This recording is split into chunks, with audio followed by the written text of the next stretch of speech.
Return to Roots podcast. Welcome. Today we bring you Sharon. She is a veteran ambassador. She has an amazing background when it comes to the hotel industry, and she has taken that approach to be able to help service members and their families with the Military Reunion Network. Without further ado, Sharon, welcome to the show. Thank you very much. Appreciate your time and appreciate being here. This is going to be great. Hey Sharon, seriously, thanks for coming on here, hanging out with our crew. We really do appreciate everything that you've done for our veteran community. So first off, thank you for everything you've done for our community. What's the best way for our community to reach out and connect with you? A couple of ways. Email is Sharon at militaryreunionnetwork.com. You can reach me through LinkedIn, and the address is on the screen right now, and send me a message through LinkedIn. You can reach out through our Facebook page, which is themilitaryreunionnetwork.com, or give me a call. And our website, shocker, is militaryreunionnetwork.com. And so it is, it's easy to reach out and get in touch. I'm sensing a pattern here. Yes, a little bit. And for those who are listening to our podcast via Spotify, via Apple, it's linkedin.com/in/military reunion network. All right, everybody that's listening right now, I want you to go ahead and hit that like button, hit that subscribe button. We need your help. Boost our reach. You guys hear all this great content that's being shared by all of our veterans, service members that are transitioning, community ambassadors, and the community itself. So please share it by hitting that button. Hey, Sharon, I wanted to ask you, what kind of content do you recommend those who are going through a transition to start digesting, like books, podcasts, or whatnot? Well, I think transition is pretty significant for everybody that's in the military, because you shift from a very, very strong mission, purpose, and community to having to redevelop that mission, purpose, and community. And I've been at the helm of MRN for 11 years. And in that time, I've had an opportunity to visit with a lot of veterans. And to answer your question, there is a veteran, Iraq Afghanistan service time frame. His name is Steele Kelly. He wrote a book on the transition, and it's called When Sinners Like Me Come Home. And it is the story that a lot of our veterans that are transitioning out go through when they're trying to redefine that mission, purpose, and community. And so he went, he isolated himself, found support in the bottle, really had some challenges, and ended up pulling himself out. He was going to college at the time for psychology, believe it or not. And so, kind of took his studies and did a deep dive into why the struggle was so significant. And in the book, he developed, there's the 5 stages of grief. He developed the 5 stages of transition. And so it was really extremely impactful to me, and I'm a civilian. So I would recommend that book to anyone. It's an easy Amazon find. And so you have a lot of exposure. You have family members that are also in the military. Mhm. Can you share with us what kind of advice you would give to a soon-to-be service member, someone that is aspiring to join the military, for them to be able to be successful from your perspective? Yeah, and I again, this is from my lens, and so I just want to, this is not a blanket statement, but having, the aunt of 3 nephews that went into the military, 2 in the Army, 1 in the Marines. I watched their perceptions of what military life was going to be like.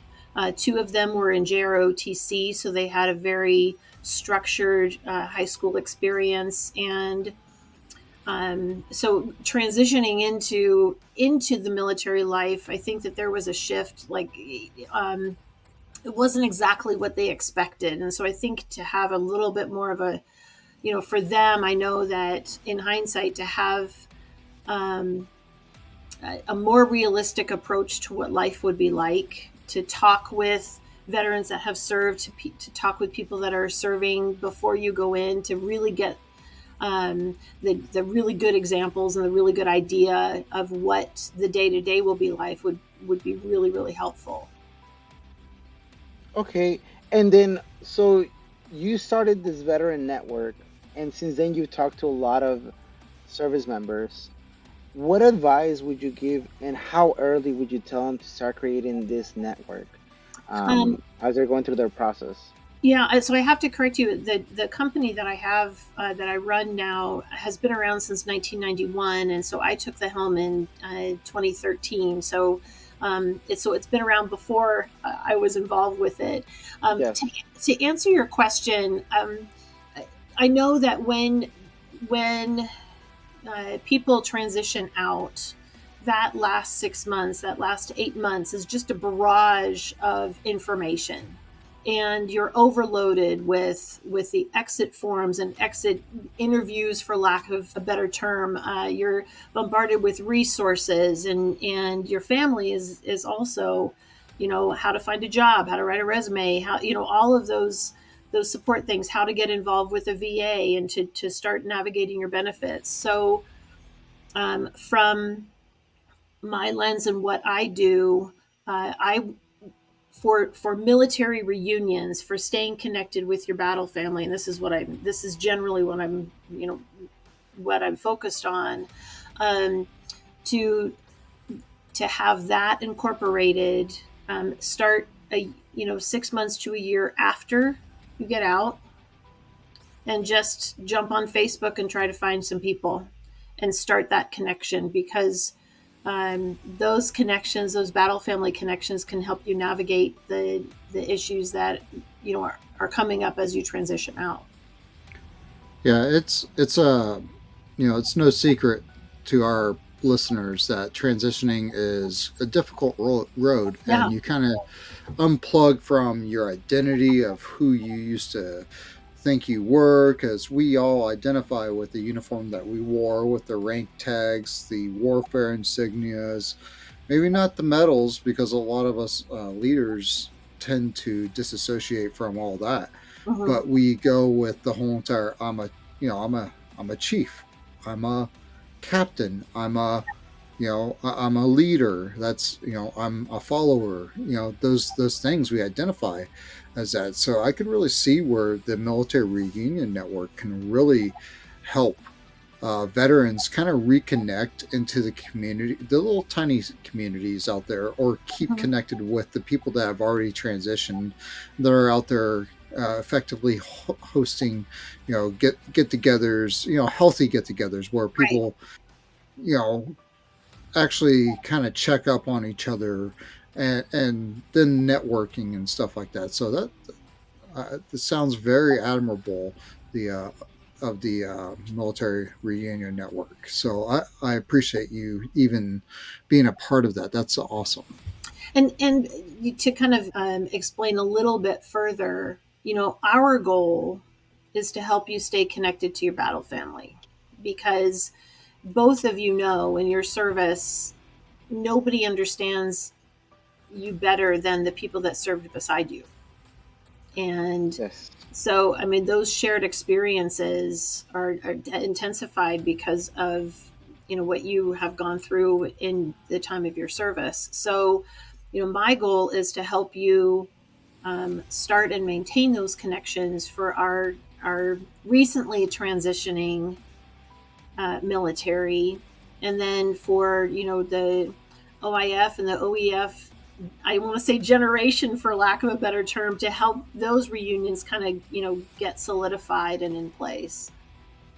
So, can you talk about how is it that your system and your process works for our audience so that they can understand a little bit more? Well, yeah. So I think, first of all, Yogi, that's a good question. I don't really think of it as a process. I think Hmm. of it as a mission, really. You know, right now, there's over 15,000 reunions that take place every year, from ships to battalions, squadrons, unit, any subset of those. And so it is for me. When I first took the helm and I first started talking to the veterans, they're really, and the majority of the veterans that I work with are Vietnam area because they've been doing this a little while, and so Right. um, they know that they want to get together, but they don't know how to do that, or they just kind of stumble through it. And because of my hospitality industry background, I'm able to help them navigate the process. Planning an event, whether it's a birthday party at your house or a conference for 150, it's pretty much the same, although there are more details for the conference side. It's pretty much the same. It's dates and times and menus and safety and all of those things wrapped up. And so but the veterans don't know where the landmines are when they're planning. They don't know what freebies are out there when they're planning. They don't know how to talk with the hospitality industry. And so I help them do that. COVID turned everything upside down, and hotels were shutting down, staff was leaving. Reunion planners wanted to, they couldn't get a hold of the hotel, so they didn't know what was going on. The hotel industry didn't know what was happening with the reunions, and so the military reunion network really took the time to help communicate the situation for both sides of the coin. And we're still doing that, and the hospitality industry is still fighting back from a staffing level, and there's other issues happening now. So we're part of that. Is the line answer to your story, or your question, excuse me, is helping them navigate. We're the wingman, if you want to use Navy terms and aviation terms, we're the wingman for helping them plan. I want to teach them to do it. I don't want to do that for them. And so that's kind of the way that it works. Awesome. So, going back to your hotel days when you used to work in that industry, what was it that helped you find your new purpose to where you're at today? What was it that got you there? Oh my gosh. For any listeners that have a faith, you'll know exactly what I'm talking about. But I think that it was not my decision. It was a higher power, honestly, because I was working in national sales with Red Lion Hotels, and I had to go to workshops and events to encourage veterans that are planning their reunions to use my hotels when they were booking their reunions. And I sat down with a veteran and I started talking to them, and those initial conversations and understanding the bigger picture of what it was all about and why it's so important, and how much healing happens. We call it buffet line therapy as they're talking to each other, and so for me, it was a very aha moment that I fell in love with the veteran community and understood that there was a significant need to help them navigate this process. And at that time, like I said, I was in the hotel side, and the founder of the company was going to retire, and he told me, he said, "Sharon, I want you to take over. You're the right person to take over." And so I did. And that was it. I mean, that was it. I mean, we our philosophy of veteran first, our philosophies of, take care of this extraordinary group of people, that first, it was in lockstep with each other. And so I think that he felt comfortable with passing the torch to me, and I was honored to take it.